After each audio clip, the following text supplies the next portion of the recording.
Today I'm chatting with Molly Blakey at the Molly B Effect, which she opened in 2019 after realizing her organizing talents as a former military spouse. Molly and her husband moved to 5 different states in 9 years, growing a family along the way. We're excited to chat about growing a successful professional organizing business today. Welcome to the show, Molly, and tell us a little bit about yourself. Thanks so much. I appreciate you having me on. My name is Molly Blakey, and like you said, I married my college sweetheart. We've been married for 12 years now, and we moved a lot as a military couple. Once he got out, we finally landed back here. We landed in Oklahoma, which moved us here to Georgia. So long story short, we're back home. We're very happy to be here, and I'm never moving again. Ever again. I can imagine, and especially having 2 kids as well, it's probably just been such a journey, and you feel so settled now. It definitely has been, and we have 2 kiddos, Eric and Charlotte. Eric's 8 and Charlotte is 4, so we're also in the thick of parenthood as well. So but it has been great because it's helped parents, because it's just, I know all the things. I know how to put up a pack and play and, all that stuff. So that's been really helpful. And I've just always had a knack for organizing. I've been rearranging my room since I was 2, putting things different places. And I just always knew that this was God's purpose for my life. Some people call it crazy. I call it a gift, So I just always knew that this was God's plan. He gave this little gift to me, so I just wanted to utilize it somehow. But since we were moving so much, it was so hard for me to actually start a business. So stayed at home with the kiddos until we moved here, and then in 2019 it was finally my time to do my dream and pursue this big dream of mine. So that's so great. Awesome. And what a time too to start the business. That was sort of right at the beginning of, the Marie Kondo show getting popular on Netflix and all of that.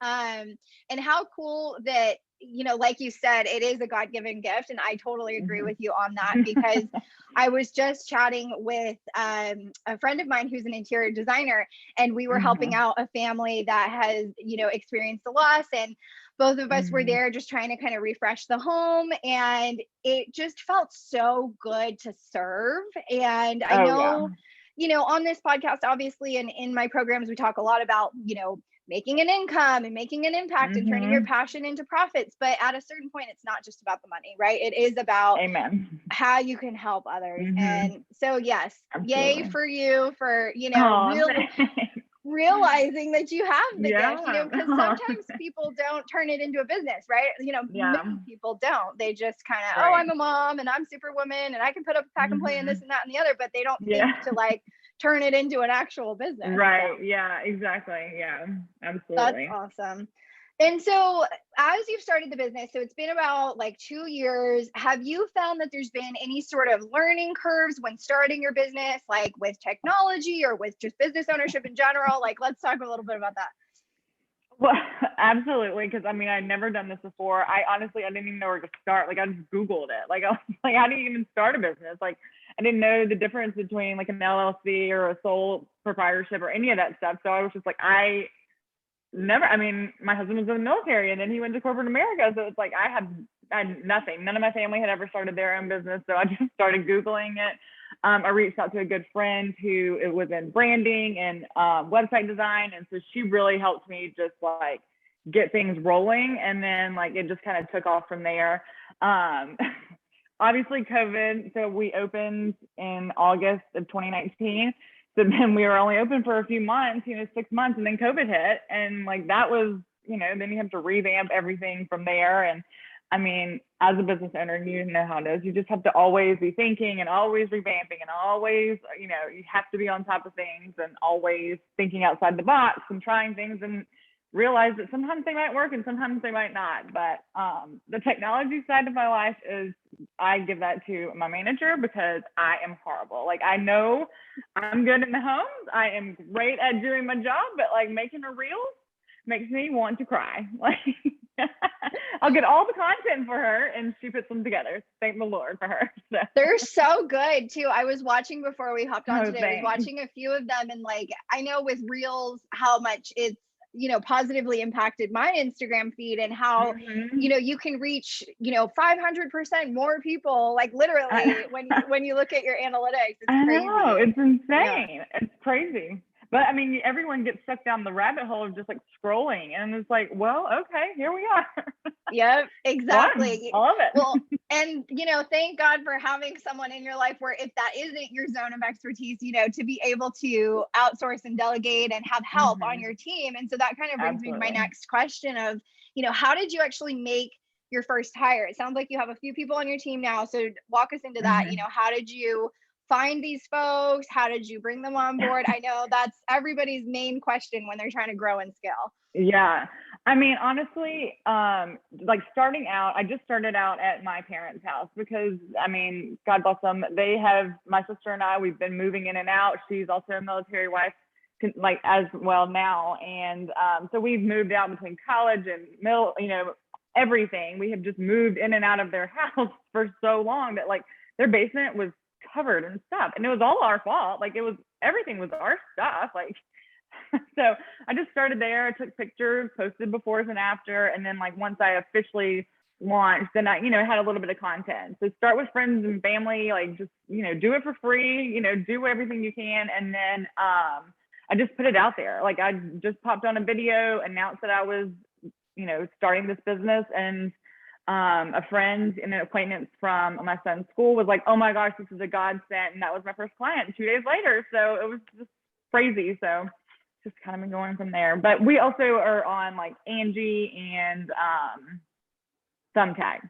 So, you know, just things like that I think help too, just to get your name out there, because word of mouth is wonderful, but you got to get out there to get the word of mouth. So exactly. Yeah. And with a lot of girls in my program too, we talk about at a certain point you do have to pay to play. And you know, with Thumbtack, sometimes the leads are $20, $25, $50, depending like which metro area you're in around the country here in the US.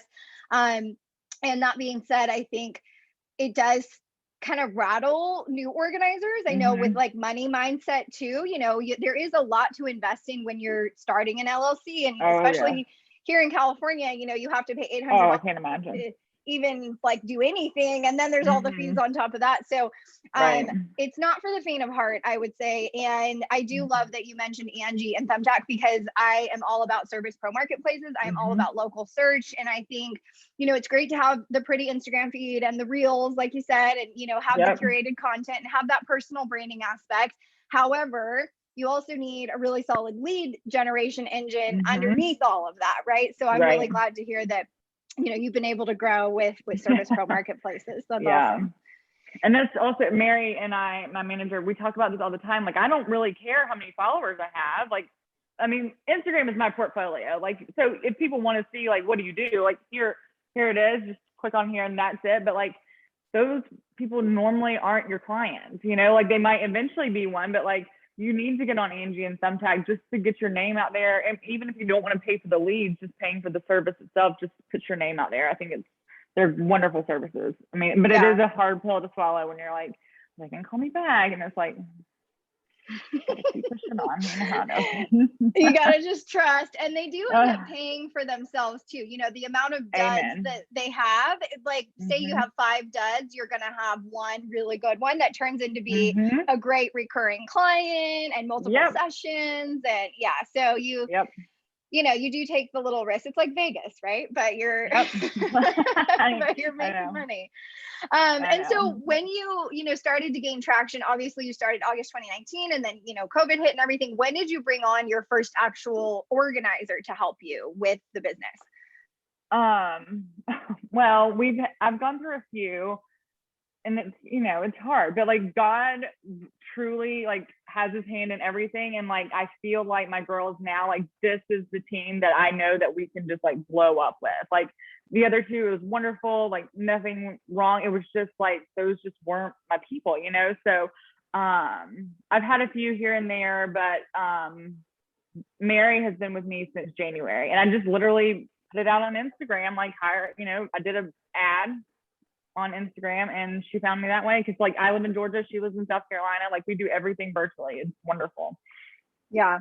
Yeah. It's really cool when you can hire the help that you need and, get out of that. I'm not good at this. So I'm either just not going to do it or I'm going to pay way too much to do it. And Right. I do love Instagram for hiring, also LinkedIn, even Craigslist, believe it or not, sometimes. Oh, interesting. Yeah. And I remember when I had my first organizer that came to me, to apply, I wasn't even really hiring. And so I think a lot of times too, it, like you said, where you find your people, it's, you're meant to work with who you're meant to work with, and the people that you're not meant to work with, you're, kind of go by the wayside. And that's the same with clients too. When you have those red flag clients and you're like, oh crap, maybe I shouldn't help them. And then you still do it and then you regret it. And, you've got to find your groove. Yeah, that is for sure. So as far as like the clients that you serve with product, I get asked this question a lot as far as shopping goes. So, do you shop beforehand? Are you the type of organizer that works with like closet installation companies, drawers and racks and, things like that? Do you do it all yourself, or do you kind of just do like the actual product, like the bins, the boxes, the Lazy Susans, things like that, as far as installing? Like, how do you kind of run that in your business? I'm willing to do anything for my clients. Like I will get someone to install a closet. Like I will find those people if that's what they're needing. But I find that most people have the right space. They just have terrible systems. It's like the pantry. Like people are like, well, I want like a custom pantry. And I'm like, okay, I mean, this is going to be at least $10,000, especially right now. Everything is so high. And they're like, really? I'm like, yeah. And then like, that's not putting one thing that's organized. So like, you can have a beautiful kitchen, but you can't find your corn. Like, doesn't really matter. So I will have worked with clients and we will install systems like that. But I try and make it budget friendly for those clients because I mean, things are so expensive right now. But on the day-to-day, I purchase all of our products. Each client, I know exactly what we need. We have a like a warehouse storage unit that once we purchase it all, it just goes straight to there. And then each morning or each night after we're done with the last job, we'll just load up my car for the next day and just kind of do it all over again. So but the storage unit and the storage unit has been a godsend, like ours. So if I had no idea this started just a few months ago, they actually accept all of my packages for me. Like, so I don't like it was coming to my house. Like I looked like an insane person, like all these container store boxes everywhere. I mean, it was just getting like, it was driving me crazy. So we had to get a storage unit. So, and they're not that expensive. Like it's been so great to have all of the products there. You see it. It's like, and then it helps me separate work from home. I mean, as an entrepreneur, that really never happens, but it does help that me not feel like I'm living in the container store at my own house. So yeah. Well, and especially like, I know I work with a lot of younger women and some of them, don't have big giant houses, or they live in a studio apartment, or they live in a tiny apartment, or they don't drive an SUV or a truck, right? They drive like a coupe or something small. And so you have to think about these things when you're getting into pro organizing. When I first went completely full-time in organizing, I was driving a Hyundai Elantra coupe. And I literally got so creative with like having to crunch trash bags, and I would contort my body in order to get these boxes in there so I could take donations afterwards. And it was insane. It was tough. And now, I have an SUV and I got an SUV, early on because I was like, I can't do this without having a big trunk. Yeah. I know. It's crazy. And with the packages too, I love on your website, your Amazon affiliate links, your Container Store affiliate links. I think that's so smart. So guys, for those of you listening, if you check out Molly's website, which we'll link it in the show notes below, and she'll shout it out here at the end, but she has a tab that says Molly's favorite things. And this is just the best way, honestly, that I've ever seen this laid out, because people ask this question all the time, how do we shop for the clients? Do we not shop for the clients? It's totally up to you, right? It's your business. And if you want to shop for your clients beforehand and provide more of a luxury service, I always say, make sure that you're charging for gas mileage time. because it Upcharge it. Upcharge it. It adds up. And don't just charge them the exact amount on the receipt, because you know that you took, 2-3 hours out of your life to do all of that, right? Yep. But the other way to do it is to provide affiliate links, or even if you're not an affiliate yet because you don't have the volume of the customer base yet, really just creating like a curated list of which products are your recommendations. So I absolutely love this on your website. It looks amazing. And yeah, how does that work for you? So do you direct clients to this page, or do you send them like links in your email, or is it just kind of there as like a resource? It's mainly there for Instagram followers, because I mean, like everybody wants to know, oh, what's that? Like, that looks great. I love that. And just like, send the bio. It's like, the link in the bio. It's all linked through Linktree, which Linktree is wonderful, but I couldn't stand, there was like, it was starting to get so overwhelmed. And like, not everybody knows what a Container Store multi-purpose bin is. Like, they don't know what that is, So I needed a picture so they could see it and they could be like, oh, that's the one from the picture. So that has been really helpful for just, every day, I feel like we're all beginning to have to also be these influencers too, and it's just like, you know what I mean? So it's like, this is just the easiest ways that I'm not like having to sit here and copy and paste and do all this stuff. So we just put it all on the website to make it one, like each store has its own like house. Yeah, well, and that's a great way to get more traffic on your website too. I think, just to help you boost in search results and in SEO, just for, getting found, even if the folks that are looking at it are more like, pro organizers that are in your network, like say on Instagram, right. It still helps, right? You're still getting those clicks, you're still getting those views, and the internet likes that, and it's gonna reward that. So that's super smart to keep it in-house and not just, like you said, like not just Linktree, because then it gets really messy and confusing. Yeah. No, I can't find it either. And I want to like talk to you really quick too before we close about, I know that you started the homeschool edit before, when it was the first year of COVID homeschooling, right? Like, so 2020 homeschool fall semester, last summer, basically about a year ago. And I know that you have 2 kids, right? So you have your 8-year-old and your 4-year-old. So what are some tips for organizers listening that, maybe they have clients that are trying to set up their homeschooling areas. Maybe they have, they're doing virtual school again here in 2021. Do you have any like quick tips that maybe people can kind of harness? It really is a case by case basis, as every client is, but making like a designated space, whether it's your kitchen table or it's, the kids' room, like it doesn't have to be something big, like it doesn't have to you don't have to get a whole new desk, but just designating a specific area. And then if you don't have tons of room or anything, like the art carts from the Container Store are so great. They have all of their supplies on it, like the multi-purpose bins, they even like can hold computers on the bottom, and like it's wonderful. And you can wheel it in, wheel it out, and then like when the day is done, they get rid of it and they don't have to see it all the time. Because that was another complaint from a lot of my clients, is like, my kitchen table is now a desk 24/7 because like I don't know where to put all this stuff. And I'm like, well, we have plenty of space. Like, let's just go, rearrange this coat closet for right now. I mean, you gotta do what you gotta do, people, just gotta think outside the box. So just helping the clients think outside the box, because they're so overwhelmed. And like, we were thrown into this homeschooling thing. None of us knew what we were doing. And so it was just like, it's with anything, you take a step back and think like, what's driving me crazy? Like, why is this making me crazy? Because I have to look at it all day. Well, let's figure out how to get it away when you're done. So I love that idea so much. Anything that you can put away, right? Anything that doesn't have to be sprawled all over. And I think with kids too, lately here on the podcast episodes, we've been talking a lot about organizing for kids, and the fact that kids really do thrive with structure and routine, and with little, areas that they can own and that they can be responsible for, so that it's not just like, oh, I put my stuff everywhere, like you said, all over the kitchen table, and it's just constantly a mess.